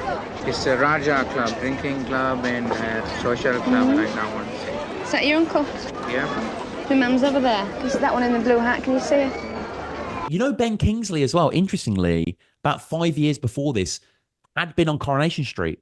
Oh, they're all popping up. They are, as Ron Jenkins from 96 to 97, apparently. Sorry, 66 to 67. Yeah. So I mean, this will come to play as we go through, but there's Nassim. And it's kind of interesting, isn't it? Because, like, with Nassim and with also, Barry, who works with Edward, you're sort of seeing, like, not just white northern people coming through, right? It's signaling towards, I think, a change, like, culturally, that's coming across. It's still very glacial what's happening in this film, but it seems to kind of showcase towards, there is a kind of diversity brewing, Yeah, I read into, going back to the laundry scene, I read into the man who was smoking the pipe looking disapprovingly towards the Seat character as she's being helped. I read into that in terms of, like, that man's thought process in terms of what he's thinking about, like, kind of thinking about why are you helping this woman, almost, rather than taking it as a right as it like because we, as a modern way of thinking, we look at that with a bit of hope, but yeah, within the character he's trying to portray, I thought that, like, maybe he's looking at it like, oh God, thinking about the past and nostalgia and being trapped by all that. Yeah, I like that. So then we get to another interesting scene. So we're in the pub now with Mr. Thornley, and he is with Frank. He's with a character, Frank, that we only meet in this one scene. Now, did a bit of research on Frank, Jack, and this guy has been in one of the biggest films of all time, funnily enough. This is Patrick Durkin, who is a bit of a jobbing actor who's in a lot of 70s and 80s stuff. He is in a major scene of Raiders of the Lost Ark. Oh. So have you seen that recently, the Indiana Jones film? I haven't seen it recently, no, but which scene is it? There is a famous scene early on with Marion where she's in a drinking competition with someone in a bar and they're downing shots. Yeah, I do remember that. Yeah, it's quite a famous scene. It's quite early on. But the guy she's drinking shots with is this geezer, Frank. That's crazy. Yeah, I know. It's crazy. And it's clearly him. So this would have been, I don't know, like 7 years later or whatever, but yeah, that's him. And this is such a fascinating scene, isn't it? Because it works on so many levels. So basically, we have Mr. Thornley seemingly preaching to this guy about the beauties of family life, but in quite a dickish way. He's like, when you go home, the bed's cold. There's no one there. When I go home, my wife's there, dinner's there, blah, blah, blah. And it's like, even if he was being truthful, Mr. Thornley, and had a beautiful family life, it's still a douchey thing to do. It's still, like, quite a nasty thing to do. Yeah. But he doesn't. His daughter hates him. His wife doesn't love him. He has an awful home life. So it's like, is he just lying to himself to make himself feel better in the face of this guy that has less than him? You're coming here every night. Just about, yeah. Well, we have a booze. On the bed. And there's nobody outside of me. So what is it? When I go home tonight, she'll be there at the side of me. You've got to get in a cold bed. Stone cold bed. I think it's that. I think it's just the classic keeping up appearances. You always want people to think you're doing better. I think there's one line in it where he goes, when I go home tonight, she'll be there beside me. Yeah, all you've got is a cold bed, which is just like, he's not really talking about his wife there. He's talking about what that man hasn't got. Yeah, that's so true. Okay, yeah. That's a nice way of seeing it. Yeah. And it's like, so he's talking about, and like the guy as well, Frank, the Raiders of the Lost Ark guy, is a good performance. I like his performance. It's like, he's just kind of like, it's never happened to me, I've never had time for it, and it's really sad and really true. And you notice as well on the bar, I don't know if you notice this, it's like they both got pints, but like Mr. Thornley has like another full pint ready. I don't know if he's like, that's just been bought as part of the, well, you got to buy me one, don't go, but I did notice that. But I think that would be definitely it. It'd be almost like, as well, he's like, just in case they ran out of beer, he needs to be able to know that he can stay for a little bit longer. Yeah. So then a very quick scene, we see Mrs. Thornley going to bed. We see the cross around her neck. We see the water bottle. We see the bed that she's made, of course. Yeah. You know, the many millions of beds she's made over her life. And then an interesting scene. I mean, any thoughts on that scene? Sorry, her making the bed. Well, my only thought is probably inconsequential, but I love the wallpaper of it. Yeah. It's very of its Yeah. time. No, it is. It is. Yeah, yeah. It's not even decorations, is it? It's just these just houses, I'm pretty Yeah. sure. And yeah, yeah, it looks great. Hey everyone, just a quick intermission to remind you that The Grapes Tapes is now available exclusively on Patreon. This is my deep dive into the classic sitcom Early Doors, written by and starring Craig Cash and Phil Mealy. So if you're enjoying the Raw Ramble and you want to hear my thoughts on that classic show Early Doors, check out The Grapes Tapes. Link in the description. Yes, now move forward. So we're in a taxi now. So we've got Nassim here, we've got Ben Kingsley here, we've got Anne here, we've got Julie here. And things start to become more clear. So basically, Anne's friend needs an abortion and prices are haggled here. And it was quite, when I was first watching this, I thought it was quite an interesting sort of plot point here. It brings it into the modern day, isn't it? It's not just about Mrs. Ford. I mean, maybe if Mrs. Forney had access to this sort of stuff, this wouldn't have happened. I'm sure she would have gone ahead anyway. But it's intriguing, isn't it? The kind of dual lives these characters lead. And Mrs. Forney's obviously, this is not a world she would ever inhabit. Yeah, especially when there's a later scene when she's talking about the complications of when she's pregnant with Anne sort of lying on one of her nerves and all the actual back pain she had. Like, you can read into that in terms of like, that was the option when you're pregnant. Yeah. You had the baby no matter what problems came with it. Mm-hmm. No, for sure. But here, you know, at least this is the beginnings of a certain sense of sovereignty, a certain sense of choice. Yeah. And, you know, it's nice that, you know, that Anne is there in the same way that Mrs. Thornley's neighbor is there sometimes to fight against Mr. Thornley. You know, Anne is there for her mate. You know, that is very kind that she's there and she's helping her go through this. Next scene is probably the most troubling scene of the whole movie. And certainly, I think it's a very brave scene, you know, and it really hammers home a lot of the messages here. So essentially, we have Mrs. Thornley tucked up in bed, cozy, you know, for once at rest, essentially, for once not moving. And then Mr. Thornley, Jim, comes in barking, "Are you asleep?" Yeah. You know, just shouting that basically. And then, you know, getting in bed beside her, moving away the, you know, the hot water bottle and stuff. And to be frank, assaulting his wife here, like, you know, it's really, really bleak. Yeah, I read into that because he's really shouting as he comes in, and she, like, knowing the person that she is, she definitely would have heard him, but she doesn't. Yeah. She doesn't flinch. I don't think she even opens her eyes. No. So I kind of read into that in terms of like this is a weekly occurrence when he gets drunk, and she knows that she has to sort of pretend to be asleep, but in this case, it didn't matter either way. No, exactly. Yeah. So essentially, he grabs her under the duvet. You don't see too much, of course. He sort of makes an odd sound at the end. Like, he makes almost this defeatist kind of, you know, we'll play the clip. You guys can hear the brief clip here. Come on. Come on. Come on.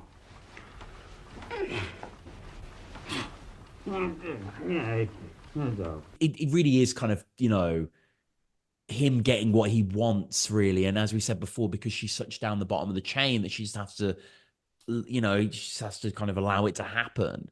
And you know, he's such a ghastly man as well. You know, he's just, and again, it contradicts everything that he just said as well. Like, you know, the warm bed, it's like, it's just, the bed is stone cold, regardless of the hot water bottle, because there's no love in the bed. You know what I mean? It's just kind of, it's this brutal situation. And then life continues as normal. We see this horrendous thing underneath the duvets, and then it's Sunday lunch. Yeah. You know, it's beef and gravy and the scrape of plates, and, you know, and just, he eats like such a pig as well. He eats like such a pig. I think she says that at one point, and yeah, she does. She does. Yeah.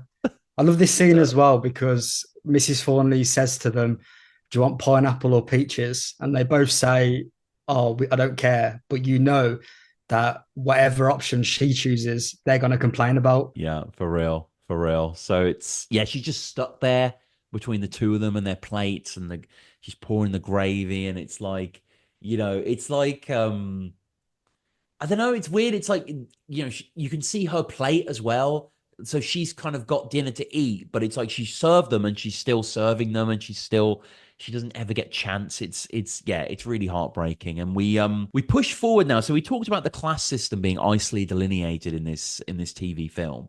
And it is interesting where you have the sort of kind of standard working class, as it were, with Mrs. Fawnley. You have the kind of, the high performing Mrs. Stone. And then we have the people, the movers and shakers. Here we are in the new builds. So in this next scene, we are outside a new build home, and we can see two new characters. So we have Edward and Barry. This is Bernard Hill, who is a legendary actor who's been in Lord of the Rings, The Boys from the Black Stuff. Yeah. There's a royal family connection because he's in Sunshine with Steve Coogan and Craig Cash and Phil Mealy. And he's here with Alan Erasmus, who is Barry, who... I didn't know this. He co-founded Factory Records, this guy, with Tony Wilson. God, this film has got a lot of hidden gems in that went on to do stuff. It really does. It really does. This guy's like... It's so funny. I put his name in randomly because he wasn't good enough on IMDb, and it's like, oh no, this guy's like a huge figure in Manchester history. Just wasn't really. He was he's good in this, but he didn't really act that much. He did other stuff. But yeah, they're tending to a car, and it's interesting, isn't it? Because you can see the upward mobility of Edward here. I think because he's talking about an old man that doesn't know what he's paying for, so he's going to charge him 25 for a 20 quid carburetor, and it's like. I don't know. He's showing a bit of the Mrs. Stone about him maybe here, rather than Mrs. Fawnley. I think that is also. I don't want to jump ahead, but that's reflected in the next scene with the table manners that he's constantly being berated for not having. Yeah. Oh God, yeah. Definitely. So they have their mucky overalls on. They're tending to the car. Mrs. Fawnley comes through. She says she got the bus. All this sort of stuff. She's over for tea and whatnot. And she waits outside the door, and who comes out? It's Alison Steadman, the legendary actress. Absolutely love Alison Steadman. This is where her and Mike Leigh met, by the way. They were a couple for 20 years. I think they have 2 kids together. They're a real powerhouse there. And it's great to see her here. I love Alison Steadman and everything. And it's weird, Jack, watching this. Like, my nan, she used to live in Hemel Hempstead. She's passed now. Nanny Quee. I love my Nanny Quee. But it's like she had like the same glass on the front of her door that Veronica had, like the sort of frosted glass. So you can't see anything. You can just see an outline of someone approaching, but it's like the whole door. Yeah. It's like, there's all these little touches. So, and, in she comes. She's over for tea. She's over with the daughter-in-law. He's married Edward, her son, and they're an odd couple, aren't they? She's very preen and prissy, and he's like he's a greaseball, isn't he, I guess? Yeah. She's talking about preparing coleslaw, and he just wants to talk about work and cars, or like, you know what I mean? And yeah, it was such a contrast between seeing Alison Steadman open the door as Veronica and how happy I was. And throughout the scene, like by the end, like she's terrible. I hated her so much. I just wrote in my notes, Alison Steadman, horrible. Because it's like she just stamps down on anything. So it's like when they're coming in, those classic working class signifiers of the boots and the overalls are left by the door and all this sort of stuff. And and she talks about the most boring stuff. I was going to get some corned beef this week. But Edward said, oh no, get the salmon. I like the salmon better. And honestly, you get the salmon, then he says, oh, I wanted corned beef. Always like that. Anyway, I like the salmon myself. It's a change. Do you want the juice on your salmon, June? Yes, please, just a little. Have you got a central heating in your library, love? We have in the library itself, but not in the back in the offices. I was going to make a bit of coleslaw this week with the mayonnaise. The white cabbage chopped in. But you like it just on your lettuce, the mayonnaise, don't you? I like it, though, with a bit of carrot in. It's a change. She talks about how all the houses are the same, but theirs are slightly different because they've got like a wall here, and she speaks about putting a bit of carrot in the cold, and it's all like real turgid, like hard to deal with sort of stuff. But there are other characters in here as well. So there is her friend, June, she's called, and she works in the library. And again, June is Barry's girlfriend, and it's great to see an interracial couple here. I think, again, that is a bit of a signal towards it. But the dinner itself, when they all sit down, it seems like probably the most boring dinner of all time. I can't imagine, like, it is, you want to pull your nails out watching it, don't you? it was so tense. Like I'm even uncomfortable. Yeah. It's like Veronica rules by fear, and everyone knows Yeah. it, but they're still there for the food. Like, which is just like. And previously as well, before the meal, I did. I don't know whether this was intentional, but probably knowing Mike Leigh. But I saw a parallel between Mrs. Stone asking her husband what he was up to in the bathroom, as well Yeah. as Veronica asking Edward what he Oh, was up that's to in the right. That's a bathroom. good spot. And I Yeah, thought it yeah. showed that like Veronica is upwardly mobile in the class system, like Mrs. Stone Yeah, is. yeah. There's a lot of symmetries going on, and one of the things that I didn't realize as well, I didn't know the answer to this. So they're all sitting down around the dinner table. We have old Mrs. Stone, we have Veronica, we have Barry, we have June. But for some reason, Edward is like sitting on the floor, like he's like Mm. really low on the table. I imagine they don't have enough chairs, but I can't imagine like Veronica wouldn't know how many people are coming round and how many chairs to have. So it's almost like this defiance on his part, and he's biting his nails as well, and like he's not, yeah, he doesn't want to really deal with it, you know. Yeah. And it's, I was trying to think of some head canon for how they met. And Veronica, when she visits in a few scenes' time, she gets on at Anne for not going to mass. So I almost think that maybe she was at the church and that's how her and Edward met or something. Because that, you know, I Yeah. mean, I'm not trying to objectify. Obviously, Alice Steadman's a very beautiful girl. I can understand why Edward would want to be with her, but it's like they have nothing in common at all. Like, it's like, why are they together? Like, Yeah, I kind of read into that as like as if like Mrs. Thornley and Mr. Thornley, it's a marriage of convenience and keeping up mm. appearances rather than Oh God, yeah. romance and love and all the classic what it should be apparently. Oh, and isn't it heartbreaking as well when Mrs. Thornley just trying to do what she does best? You know, I don't mean this in a sly way, but like, you know, clean up. Like this is what she's good at. You know, she's not allowed to do it. Yeah, Like she wants to grab the pots, and like Veronica like snaps her. She's like, "What are you doing?" She's like, "I'm just trying to clean the pots." yeah. And she's like, "Sit down, let your dinner go down." She says you're always the same, which is just cutting through you, like especially because Mrs. Stone says that she needed a change, and you kind of read that as Mrs. Yeah. Thorne needed a change, and she's always the same. It's like Oh, just a repetition of like as Miley often does about how every day is the same almost. yeah, yeah. No, it. I love this scene as well. There's even like little bits in it where like Mrs. Thornley asks June if she has central heating in the library, which is such like a dry thing to ask. Yeah, And she gets even drier. She's like, "Yeah, in the main library, but not in the rooms where we work." And it's like the most dull sort of conversation ever yeah. about like, "Are you warm?" But then you say that, but then the alternative conversation that Veronica's trying to get across is how she prepares a coleslaw, and that only Mrs. Thornley only likes coleslaw with lettuce. And I'm like, oh, I would not want to be in this room at all. I'd be outside No. fixing my car if that was the case. Like, Yeah, yeah, yeah. And you mentioned the fixing the car as well. The shot composition's really nice early on when Mrs. Thornley arrives. It's like you see like the bonnet, and the bonnet like is like almost Mrs. Thornley's inside the, like they arch it really yeah, nicely. And you see like Edward like replacing the wheels, and you know he's got skills unlike Mr. Thornley, who's just a night watchman who just sits all night. Like, you know, he can do something, you know. We hear about him loving to play cricket later as well. So yeah, they have this dinner, and then Mrs. Thornley is now back at Mrs. Stone's. And we see her sweeping out outside as well. So it's not even like she just cleans the cutlery and like she does the whole, you know, shebang of the house. And this is an interesting scene, isn't it? Where basically, when we first see it, it's Mrs. Stone and a friend who's clearly quite well to do, like she is, you know, nice hat and that, talking about whatnot. And then this friend decides she has to go. And she basically just very aggressively pilfers her rooms for stuff to take for charity, like, you know, quite wantonly, like, you know, without any reserve. I was so confused in the situation at first, like what even was going on. I thought they were having a Yeah. fight when it first got showing. I thought there was like they were scrapping, but I kind of like, yeah, I kind of like then we're going back to the chain of henpecking.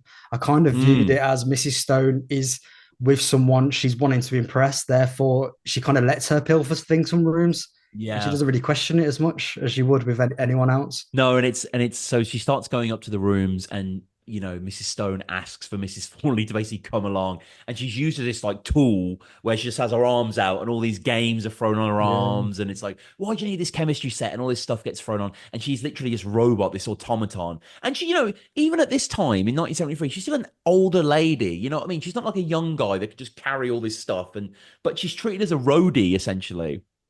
She has to take everything out to the car and blah blah blah. Where are you going? Betty, don't be such a hurry. Mrs. Thornley! Yes, Mrs. Stone. Come give me a hand with Mrs. Rubens. Come on. Betty! What are you doing? There's nothing for you in there. That'll do fine. We'll have that. You can't have that.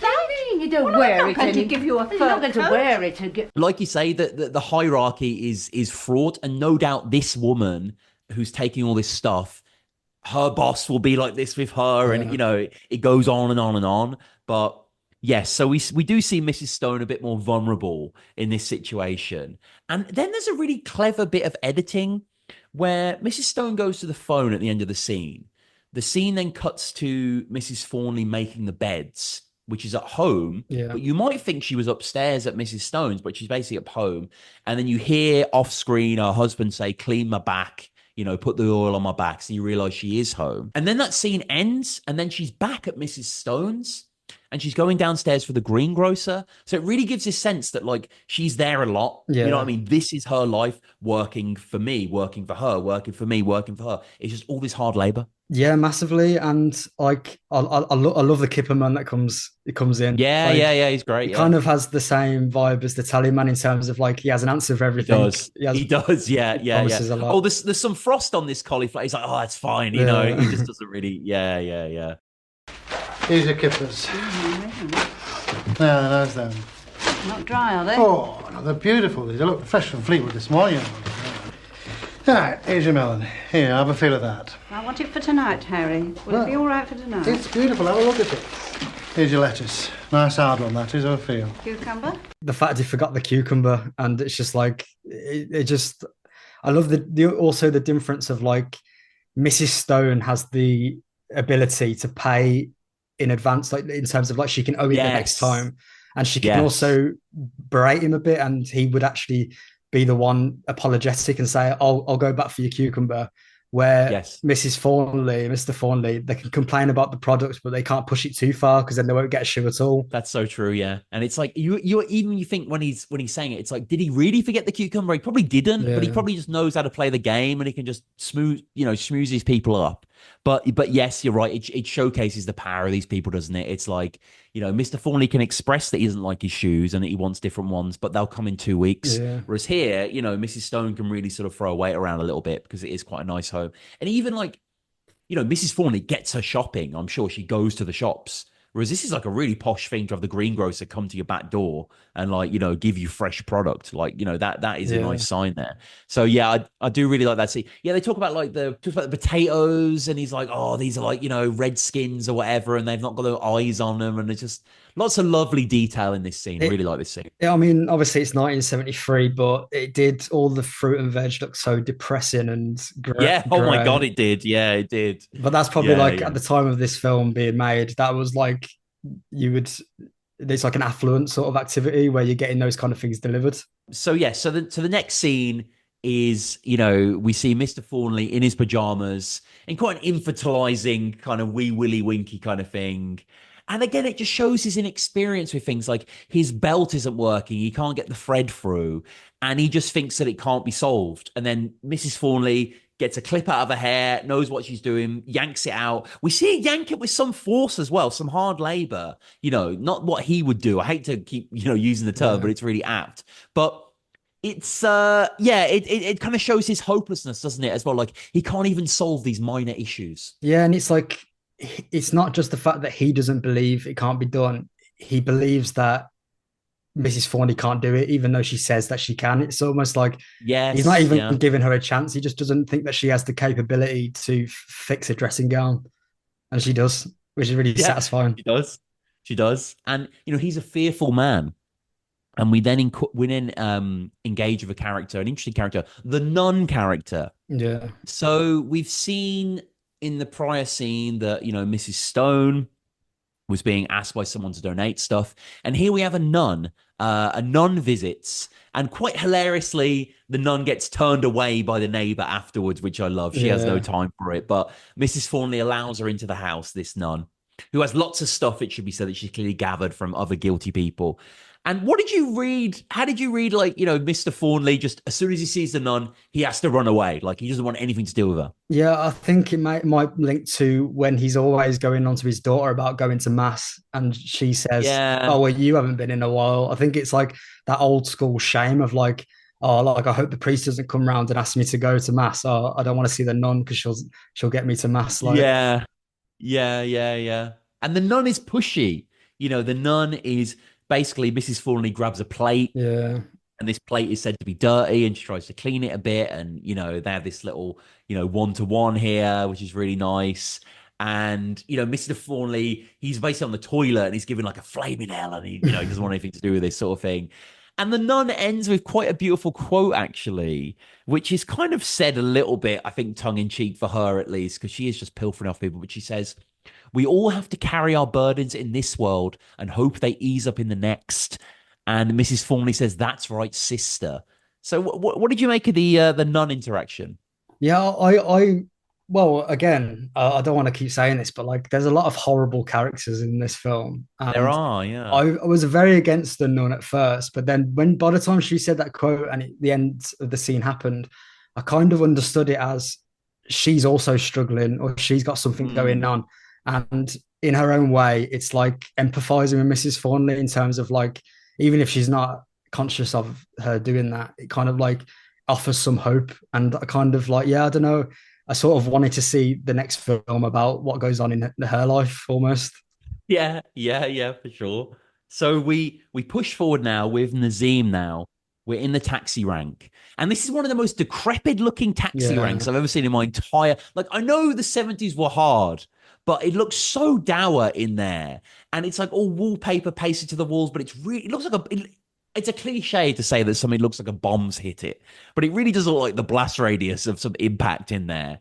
And, we've got sort of booby posters on the wall, and there's like a kettle there. And so this is Anne basically with Nassim. This is A1 Taxis. Anne answers the phone. She leaves it there. Nassim comes through the back. He's making her a cup of tea, which is nice, or a hot drink or whatnot. And as he's taking the call, she's kind of inspecting what's going on. We see kind of, folders on shelves and whatnot, and various things disorganized. But, she is there because essentially the abortion is happening right now. And she is very concerned for a friend and very worried. And I like this moment. I like this scene between the two of them, actually. I think it plays very real. There's a little bit of hope in it. He's quite nice to her in that. But it also, I guess it just plays to just the sense of unease, right? The sense of helplessness when something crazy is happening and you don't know what to do. I am dead worried about Julie. Do you think she'll be all right?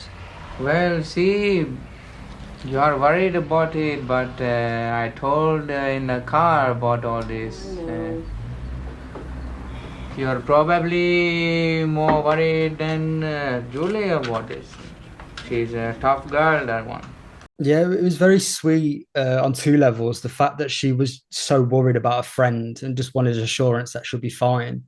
And then also, like, when he says that she's not like her friend, she's not trouble. It's the first time I saw Anne smile throughout the whole film, and probably the last. Oh, yeah.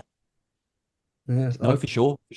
I kind of like that. Like, I didn't really understand their dynamic, but you can tell that they give each other something on a basic level. Yeah, for sure. Like, it's like, are they going to become a couple? I don't know. Yeah. I feel like Anne likes Nassim and Nassim likes Anne, of course. And I feel like they connect on a certain level. But yes, you're right. I feel like he talks about like protecting her or being able to protect her and just sort of offering something different in terms of a figure in her life, I suppose. But we don't quite know how old Anne is, but clearly she's around the same age as her brother, who is married in his own home. And she's still at home smoking ciggies in bed and, whatever. So they've gone different paths. But yes, I agree. I like that moment between them. And we then move into a really cool scene, a nice pub scene. Yeah. So this is Edward and Mr. Thornley. So this is father and son. The son drains his pint and asks for another straight away, kind of thing. It's almost like what he's getting out of his dad rather than spending time with his dad. It's like, well, you're going to buy me a beer, I'll buy you a beer, sort of thing. And we get a few more publicans as well, Jack. We meet a character called Dick, who clearly that Edward knew back in the day. They talk a bit about cricket, and he buys him a pint. But obviously, Mr. Thornley only buys, the son the pint, and he doesn't buy that the pint. But I really like this whole thing. I put down in my notes that this reminded me of like early Doors or Royal Family type conversation, but without a punchline. Do you know what I mean? Like, where someone goes on about someone a bit too long when they're talking about cricket. It's sort of like I was expecting a really witty thing to come in at that point. Why can't you come down here and play for your old club? Oh, it's too far, Dick. Every week, It's not so much getting down because I work down here on Saturday, but it's getting back at night, By the time you've had a drink with the blokes, it's sort of about 10 o'clock and that. And you got to travel home, Yeah. We've seen it before with Edward when he's at the dinner table before when Mrs. Thornley came around and you just started talking about the Studebaker or whatever he talked about, and it's like here it's like, look, I'm bored. I like cricket. Let me talk to this guy about cricket. I'm not talking about dad about bullshit or whatever. So that happens. They have this back and forth, but it doesn't last too long because Mr. Thornley starts to get some pain in his shoulder and starts to kind of act out for it. And Edward says that he's acting, and Dick looks at him with a smile and say, "Oh, your dad over again." It's, the man's a bit of a laughing stock, isn't he, really? Yeah. No one takes him seriously. I love the fact as well in this pub, like, it's just a bunch of men on their own. And then Mr. Thornley would normally be one of those people if he doesn't have the one friend. But then now he's got his son. So it's like he's acting, but it's kind of like also in the fact that, as I was saying earlier about him being anonymous, he's got someone to see him act now. So he's acting about his shoulder pain.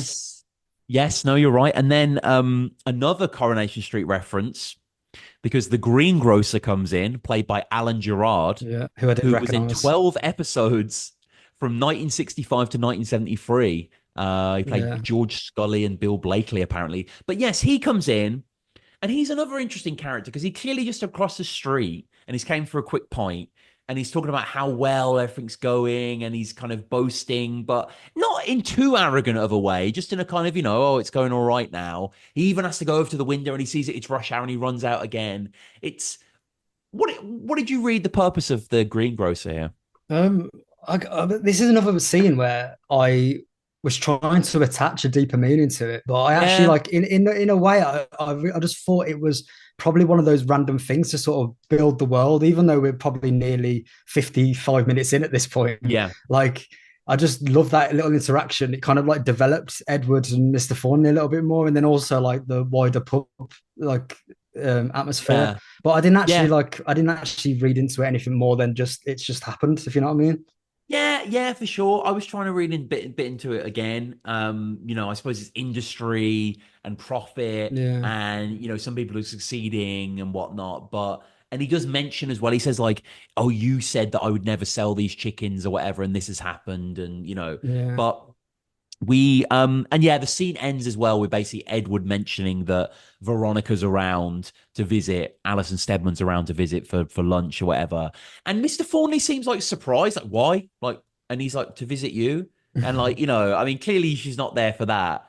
I think he says she was there to visit her mom or whatever, but it's like, again, it's most fathers would like, oh, you're bringing the wife around, but he ain't most fathers. He doesn't give a shit. Like, he doesn't want people in his house making noise when he gets back. Yeah, exactly. He doesn't want any of that. So then we get to another great scene where we're in the house. Veronica's not there yet. Mr. Thornley and Edward are obviously off for their drinks, and Mrs. Thornley and Anne are speaking about childbirth. Yeah. And Mrs. Thornley says that, it's when she went off tea that she was pregnant and she started eating raw potatoes. And, Anne seems worried listening. She's actually asking her mom things because she's thinking about what's happened, thinking about her future, etc. They can give them all sorts of drugs, put them to sleep if they want. I wouldn't like to go to sleep. Why not? Well, if you were asleep, you couldn't bear down. Bear down? What's that? Push down. Push down what? Do you mean? Well, when you have to push down. And then Mrs. Thornley with that crazy quote, "You have to suffer to bring children into the world." I mean, wow. that was a really powerful scene. But then it's also like when she said that she wouldn't want to be put to sleep because then she wouldn't be able to push down. It's kind of like reinforcing that in terms of like she wants to be present with the pain, if you know what I mean. Like she has to Yeah, be. God. She doesn't want to be on all these pills that they've got nowadays. All she needed was a little bit of air and gas. Like I kind of Yeah, like that in yeah, terms as you were saying previously about the change in times, the change in dynamics between her daughter's experience with getting pregnant and yeah. her experience. It's like, and then I also thought that in modern day, if your daughter is talking like that, you would assume she was pregnant, but Mrs. Thornley kind of never really hinted at that. So there was kind of That's like true. a little Yeah. naivety there of it. Yeah, yeah, yeah, yeah. I didn't think about that. That's a good point. Yeah, definitely. Yeah, she doesn't really have the sort of nous, does she? Like I feel Yeah. like if like the next door neighbor barmaid heard Anne speaking about this, she's like, "Well, you're up the duff, aren't you? Why are you, you know?" But yeah, she doesn't even think about that. Yeah. And as I say, we see the Jesus piece on the wall. Mrs. Thornley talks about having a bit of backache and how Anne was on a sciatic nerve and lying on it, and similar to the rheumatism. Now, I don't know if you noticed this as well, but Anne in this scene is playing with a picture frame basically, Yeah. and we do see that the picture frame gets shown to the camera, so clearly we want to see what it is, and I'm guessing it's Mr. and Mrs. Thornley. Like it looks like I'm looking at the picture now of what I'm seeing, and it clearly obviously isn't them back in the day, but it sort of looks a bit like him. He's quite a bigger geezer. It doesn't really look like Liz Smith, but I don't know who else it could be. And they're talking about childbirth, so I feel like it must be a picture of them, right? Yeah, I mean, I didn't actually notice that. I know she was playing with a picture frame, but I didn't actually look at the picture. But Yeah. yeah, that kind of reminded me that there was really small details in this that you really had to look out for.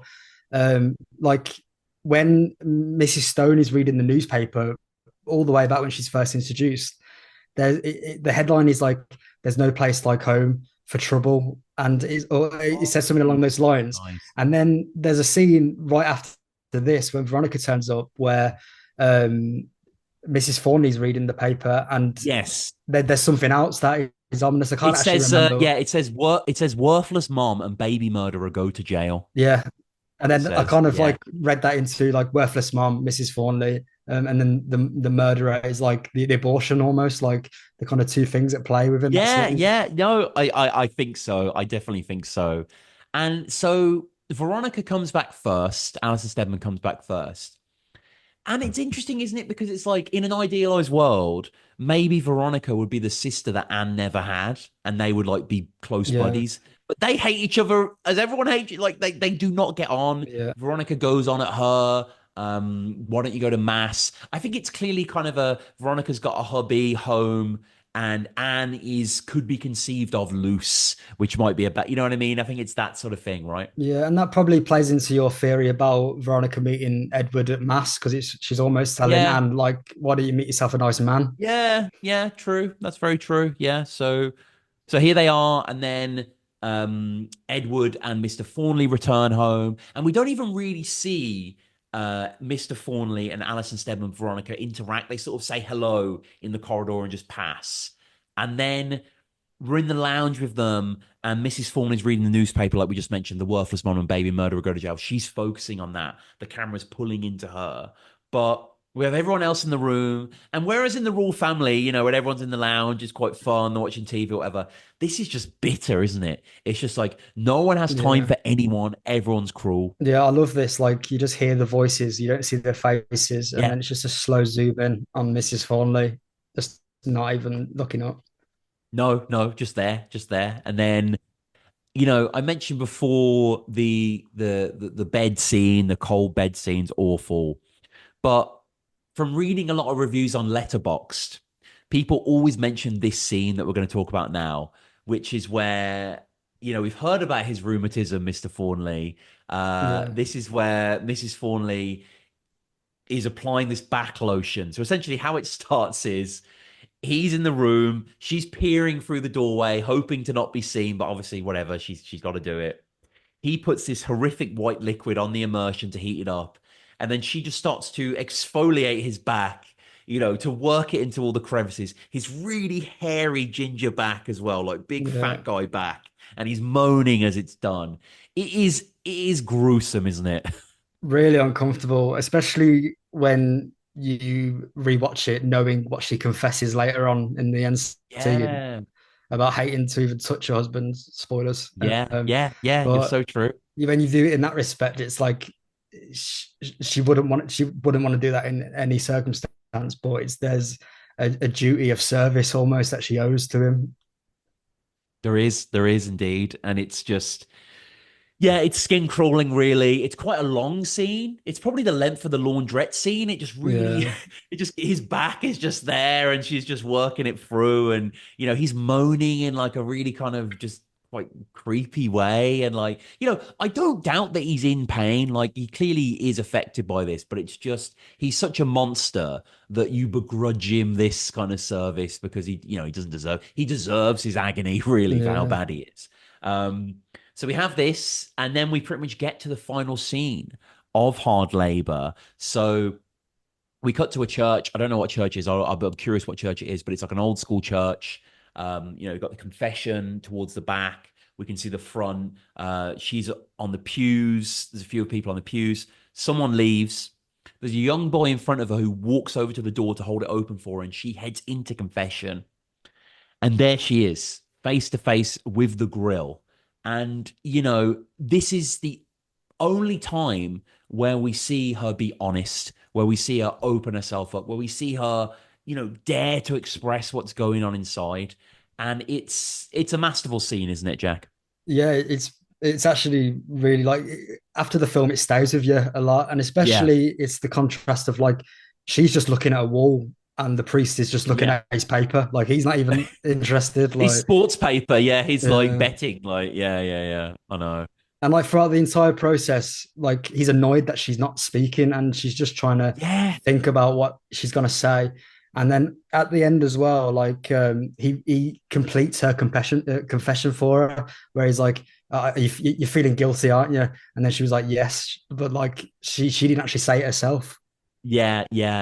Oh God, yeah. It's she says it's 2 weeks since I came to my confession, and then like you say, the silence, and he goes, "Well," like he doesn't allow her any moment for contemplation, or for communion, I suppose, in that kind of theocratic sort of way. But she says, "It's my husband. I don't love him. When he's near me, I don't want to touch him. When he's near me, I don't like to touch him when he wants me to do something for him." Ah, then this is a marital problem. Yes, Father. Do you sleep with him? Once a week. Once a week? Yes, Father. You see, he works on nights and is only home on a Saturday. Well, that's a shame, isn't it? And it's just brutal that the vicar doesn't understand anything. So, the vicar seems to think maybe on the surface of it, oh, you're not having sex enough. Like when she says once a week, but she says once a week as in, oh God, it's once a week. This is kind of going down. I thought once a week was quite a lot, to be fair. And then when I then thought about it, I thought they meant in the respect of like sleep in the same bed, because I was like, I couldn't imagine, like, if she really just hated, I couldn't imagine it'd be that frequent. Like, but then I guess, as we alluded to earlier, then no, I think it is. A lot of the time as well. It's like he works in the week, so he comes back tanked up on a Saturday. It's that sort of thing, and like, she says she puts it on herself, which is a tragic thing. I don't love people enough, and it's like she loves people unconditionally. She gives unconditionally. She doesn't get any love back, and she just thinks about it in this crushing religious paradigm. She doesn't think for herself in any way. It's, oh well, the virtue of the Lord isn't with me or whatnot, And there's even a bit where she seems to be formulating a thought. She says, like, when they, and then she doesn't get a chance to actually finish what she's saying because he says, "Do you feel guilty?" And it's like, what was she gonna say then? Like, how is she? Obviously, we know what she feels, but it's just, there is no way out. There is no absolution. What does she get given? A couple of Hail Marys and a prayer and whatnot, and just to talk about it with your husband. It's soul destroying what she gets given. Yeah, I was really annoyed when she didn't complete a thought, because I really wanted to know what she's actually thinking. Yeah, exactly. And she doesn't say anything, and then that is it. She gives a confession, and then the final scene, which really blew me away. I think this is when I was like, wow, this is such a good ending. is, of course, we've seen there is no out for her here, really. There is no way any of this is going to change. Maybe it might even be in jeopardy because maybe her hubby might fall asleep at the factory and get sacked as Eckersley did or whatever. But let's put that aside. She gets no salvation. There is no change. Like so many Mike Leigh films operate on like the last 10 minutes. Every character's life has changed forever because of, Secrets and Lies, Another Year, and, Vera Drake, and, there's so many good examples. This doesn't happen here. She thinks maybe she might get an answer. She doesn't get an answer. And then the final scene is her just cleaning a window. Yeah. Just absently. And the camera's just focused and the credits are rolling. And she's just doing what she's always done and what she always will do. I really love that because not only is she doing a really good job, like those windows look spotless, but I love the fact that she gets 20 seconds around about to herself where you can't hear anything. You just see her cleaning windows. And then after that, you hear the chatter of people talking. And it's almost like even when they're trying to portray her loneliness, she can't just get a moment to herself. She can't just have the spotlight. Someone else is speaking over her. Like, I just love that. And then by the time it ended, I was like, yeah, that was a really good end scene. Yeah, it is, and that is hard labor. So I appreciate that a lot of people listening to this probably haven't seen it, and we probably spoiled it to all heavens here. But definitely seek it out. I've watched it many times, and the fact that it's Liz Smith, and there are so many other great people involved with this as well.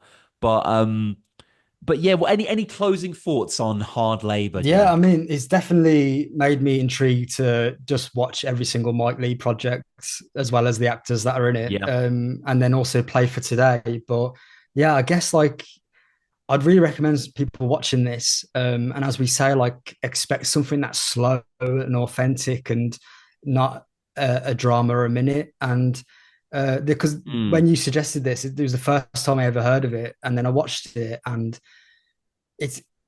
you do want more, but you don't need more. Like I think it's an hour and 10, and it's like it seems short compared to like the modern movies that we're used to now. But like you get enough where you know all about their universe already. Yeah, no, it's the more I've watched this, the more I've gotten from it, to be honest with you. And yeah, I absolutely love it. And I want to dig more into Play for Today. And I think maybe in the future of the Gritish Film Club, we'll do more Play for Todays because they are incredible. And this is, one of the best ones. I think Liz Smith's performance is incredible. I think Clifford Kershaw as Mr. Thornley out of this world as like one of the biggest Hollywood monsters, well, Hollywood, but screen monsters ever. But yeah, everyone from Alison Steadman, even to like, your Mr. Shaw, who's checking up on him and stuff like that, and the tally man and the barmaid. And it's just, so many amazing performances.